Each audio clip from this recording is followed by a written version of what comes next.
Friends, कैसे हो आप लोग। उम्मीद करती हूँ आप सब लोग अच्छे होंगे। मैं पूजा स्वागत करती हूँ आप सभी का अपने चैनल पूजा की रियल सफ़र में। मैं अभी अपने मायके आई हुई हूँ और आज हमारे घर पे यानी मेरे मायके में मेरी मम्मी अपने नाती के लिए शिव चर्चा का पूजा रखवा रखी थी। मतलब पहले ही बोल रखी थी कभी, तो वही मैं आई हूँ तो बोली कि आई हुई हो ना तुम लोग तो करवा लेते हैं, क्योंकि पता नहीं कब आओगी और टाइम मिलेगा कि नहीं मिलेगा। क्योंकि मैं भी 1-2 दिन के लिए ही आती हूँ, तो इसी बीच में ये सब काम नहीं हो पाता है 2-3 दिन में। तो अभी 15-20 दिनों के लिए मैं आई हुई हूँ अपने मायके में। तो यहाँ पे मम्मी बोली तो मैं बोली ठीक है करवा लो। ये है हमारे मेरे से छोटी वाली बहन जो यहाँ नारियल के छिलके उतारने में लग रही है, क्योंकि पापा भी 2 बार गए थे, नारियल यहाँ नहीं मिला लोकल मार्केट में। और एक गाँव का भाई लगता है उसको भिजवाए, तो वो जाके ये ऐसा वाला 2 नारियल लेके आया। तो पूजा में रखना है तो इसका छिलका उतारना तो बहुत ही ज़्यादा ज़रूरी है। तो वो छिलका उतारने में लग रही है, बहुत मेहनत के बाद उसने उतारा। और यहाँ पे बच्चे रेडी हो गए हैं मंदिर जाने के लिए। और ये जो शिव चर्चा का पूजा होता है ना, दोपहर के टाइम से शुरू होता है। इतनी बाहर तेज धूप हो रही है, आज गर्मी भी बहुत भयंकर वाली थी। तो यहाँ पे बच्चे खेल रहे हैं और मेरी मम्मी जा रही है मंदिर पे, क्योंकि पूजा का घर में जो भी प्रसाद वगैरह बनाना था वो सब बन गया है। और मम्मी और मेरी छोटी वाली बहन मंदिर चली गई है और मैं यहाँ रेडी हो गई हूँ। पीछे मेरी दादी बैठी हुई है, उसको बिल्कुल भी पता नहीं है कि यहाँ रिकॉर्डिंग चल रही है। उसको पता होता वो मेरे ऊपर खूब ही गुस्सा करती। देखिए मैं हम लोगों से बात करके कितनी हंस रही है, क्योंकि मेरी जो बहन पीछे रेडी हो रही है ना, उसने साड़ी पहना था और वो अर्गेंजा फैब्रिक में है, पीछे खोल के बेड पे रख रखी है। वो साड़ी अच्छे से बैठ नहीं रहा था, तो मेरे से ही लड़ाई कर रही थी। अपने तो खुद अच्छे से बैठा के एकदम सीट के साड़ी पहन ली हो और मेरा बैठ नहीं रहा, तब भी बोल रही है कि यही पहन के चलो, क्योंकि वो तो बैठता ही नहीं है, बहुत मुश्किल से उसको बैठाना पड़ता है। फिर भी वो थोड़ा खुला खुला सा दिखता ही है, तो उसको वैसा नहीं चाहिए। उसकी सासू माँ ने वो साड़ी खरीदा था, लेकिन उसको समझ में नहीं आया। अब वो बोल रही कि इस साड़ी का मैं क्या करूँगी, अब तो मैं पहन नहीं पाऊँगी कभी। तो मैं बोली फ्रॉक सिल लेना। और ये है हमारी दादी, जिसको 1 मिनट चैन नहीं है, वो बिल्कुल इधर उधर करते रहती है, पूरा दुनिया का काम। उसको बोली दादी बैठ जाओ अब, तो वो उसको सारे काम दिख रहे, इधर ये चीज़ पड़ा हुआ है, उधर वो चीज़ पड़ा हुआ है। तो क्योंकि धूप तेज हो रही है और फैन चल रहा है, तो मैं बोली दादी अब जब तक हम लोग मंदिर से ना आए ना, तब तक यहीं पे बैठे रहना, बिल्कुल भी इधर से नहीं उतरना। और हम लोग अब चलेंगे मंदिर पर। ये बार-बार अपनी साड़ी देख रही है, क्योंकि ये सोच रही है अब इसका करेंगे क्या, ये महंगी साड़ी है। तो हम बोले इसका फ्रॉक सिल लेना, क्योंकि वो तो पहन लोगी, वो तो उठा करो करो जय करो बेटा, माथा पटक करवा भी सर पटक के करो करवा भी।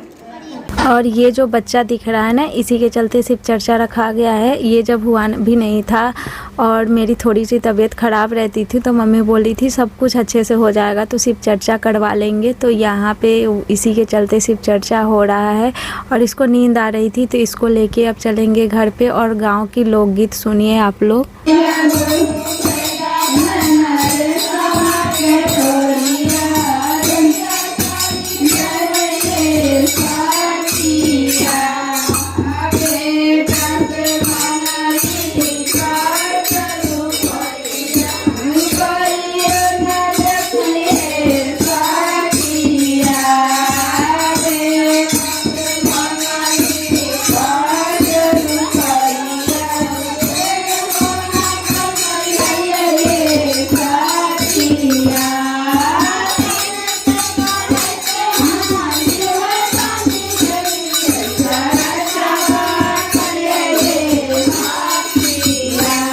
और गाना आप लोगों ने सुना, ये भगवान जी का गाना होता है। काफ़ी देर तक गाना और चर्चा, जो शिव जी होते हैं ना, उनके चर्चे चलते रहते हैं। और जितने भी लेडीज़ लोग आए हुए हैं, चाची दादी लोग, उन लोगों को यहाँ पे स्प्राइट वगैरह भी मतलब दिया गया, क्योंकि बहुत तेज़ गर्मी हो रही है। जिनको पानी पीने का मन था, ये स्प्राइट पीने का मन था, सब लोगों ने पिया। लास्ट में ये बच्चे के लिए माजा रखे हुए हैं कि छोटे छोटे बच्चे जितने भी आएंगे उन सबको मिलेगा। और बाबू सो के आ गया है फिर से मंदिर पर, और ये देखिए पीने के लिए एकदम खड़ा है कि मुझे भी दे दो। और जैसे जैसे शाम हो रही थी, लोग भी भर रहे थे यहाँ पे, और मैं यहाँ रिकॉर्ड कर रही हूँ। और ये मैं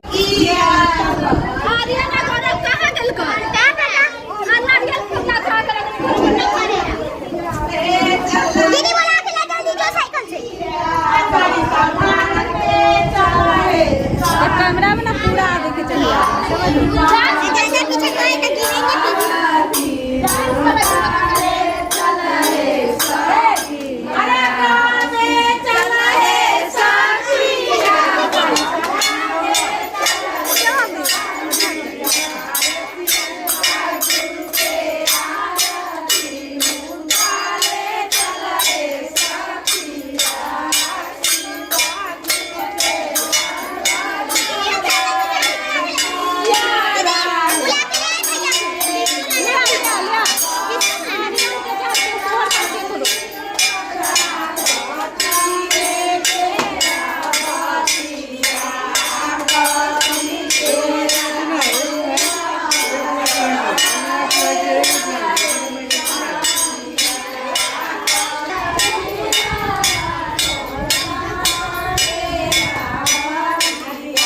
आज फर्स्ट टाइम है जो पूरा शिव चर्चे में मैं यहीं पे हूँ और पूरा शिव चर्चा मैंने देखा कि इस तरीके से किया जाता है। इससे पहले काफ़ी बार मेरे सामने हुई है लेकिन मैं कभी भी शिव चर्चे में नहीं थी। मैं आती थी अपना पूजा करके चली जाती थी और इस बार मैंने पूरा शिव चर्चा देखा, बहुत ही बढ़िया लगा मुझे। समय चला जाता है और यादें ही रह जाती है। एडिट करते टाइम मुझे बहुत ही रोना आ रहा था।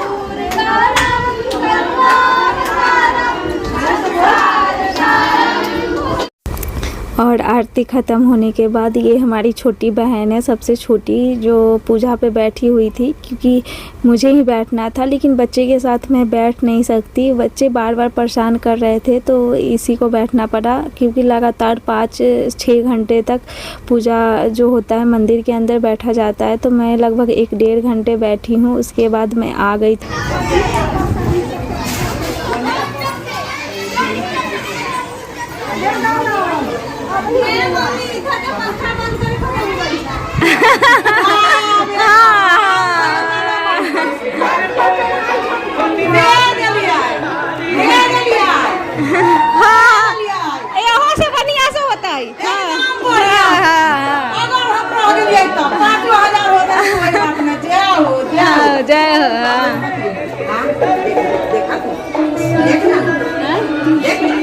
और सारे भगवान जी को आरती दिखाने के बाद यहाँ पे प्रसाद वितरण होने के लिए लाया गया है।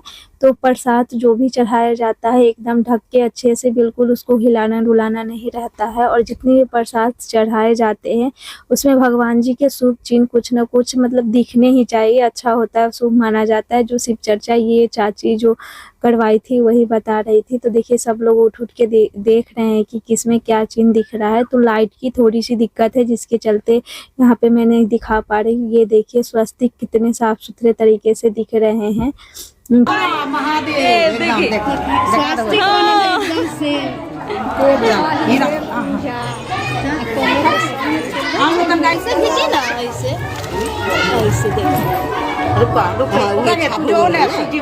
स्वस्तिक बनल है स्वास्तिक। और मुझे ना बिल्कुल भी विश्वास नहीं हो रहा था कि सच में मतलब प्रसाद में कुछ चिन्ह दिखाई देते हैं। मैं खीर और हलवे में बहुत अच्छे तरीके से देखने की कोशिश करी थी लेकिन वो तो चिन्ह था लेकिन मुझे कुछ समझ में नहीं आया कि इसमें क्या है। और यहाँ पे देख लीजिए मिश्री और मूंगफली जो रखा है उसमें साफ सुथरा दिख रहा है कि स्वस्तिक बना हुआ है, क्योंकि मिश्री अंदर रख के ऊपर से मूंगफली से अच्छे से ढका जाता है, उसको बिल्कुल भी हिलाया और डुलाया नहीं जाता है ताकि दिखे। और देखिए कितनी अच्छे तरीके से दिख रहा है। ये बाबा है जो पता नहीं एक और किसी ने शिव चर्चा करवाया था उसमें भी आए हुए थे, आज भी आ गए हैं। इनको कोई नहीं पहचानता है कहाँ से आते हैं और ये है कौन। तो सबसे पहले ये बाबा को प्रसाद दिया गया और इनसे बोला गया कि अच्छे से आशीर्वाद दीजिए, सब कुछ बढ़िया रहे। और मेरी बहन भी बोल रही है बढ़िया सा आशीर्वाद दे के जाइए बाबा। तो यहाँ पे वही दे रहे हैं, सब लोग इनको देख के खुश हो रहे हैं। बहुत ही अच्छा लगा, मतलब इतना बढ़िया लग रहा था ना आज के शिव चर्चे में, मैं बता नहीं सकती। सब लोगों को प्रसाद दिया गया क्योंकि बहुत गर्मी तेज हो रही थी जिसके चलते हर चीज़ मैं रिकॉर्ड नहीं कर पाई। सब लोगों ने प्रसाद लिया, घर चले गए और मैं भी आ गई। और यहाँ पे सबसे पहले बच्चों का कपड़ा चेंज किया गया क्योंकि इतनी तेज गर्मी थी, ये लोग पूरा पसीने पसीने हो गए थे। और मेरी हालत देख के आपको पता चल ही रहा होगा कितनी गर्मी है। और मैंने भी यहाँ पे चूड़ियाँ खोल के पहले रख रही हूँ, क्योंकि एक भी चूड़ियाँ इधर-उधर छोड़ दिया तो वो कहाँ गायब हो जाएँगे पता ही नहीं चलता है। इस भूत बंगले से गायब कर देते हैं बच्चे और कहाँ फेंक देते हैं, जिनका अता-पता कुछ भी नहीं चलता। और ये मेरी बहन की बेटी है, जो देखिए यहाँ पे प्रीशा के साथ खेलने में लगी है। इसको भी गर्मी से हालत ख़राब हो रही है। प्रीशा का तो मैंने कपड़े चेंज करवा दिए हैं और यहाँ पे बैठा दी हूँ कि फैन में बैठो थोड़ी देर। घर में भी एकदम उमस सा हो रहा है और बहुत ही गरम-गरम पंखे भी गरम-गरम हवा फेंक रहे हैं। चलिए, गर्मी का तो कुछ कर नहीं सकते। और यहाँ पे सबसे पहले कपड़ा चेंज किया। पूरे दिन मैं भी फास्ट में ही थी, खाना-वाना कुछ नहीं खाया था, तो भूख तो लग ही रही थी। और मेरी बहन, जिनसे हम लोगों ने सिलाई सीखा है, उन्हीं से बात कर रही है। इसको भी प्रसाद दिया और मैंने भी प्रसाद खाया। ये है हमारी छोटी बहन, जो अब कुछ काम में लग रही है और प्रीशा उधर फ़ोन लेके इधर-उधर का फ़ोटो खींचते रहती है। प्रसाद बहुत ही स्वादिष्ट बना था। प्रसाद तो प्रसाद ही होता है, इतना टेस्टी बना था मैं बता नहीं सकती हूँ। और यहाँ पे बच्चे टीवी देखने के लिए परेशान कर रहे थे, तो उनको टीवी चला के बैठा रही हूँ मैं। और उधर मेरी बहन लेटी हुई है। वीडियो पसंद आए तो लाइक शेयर सब्सक्राइब कीजिए। मिलती हूँ नए और अच्छे वीडियो।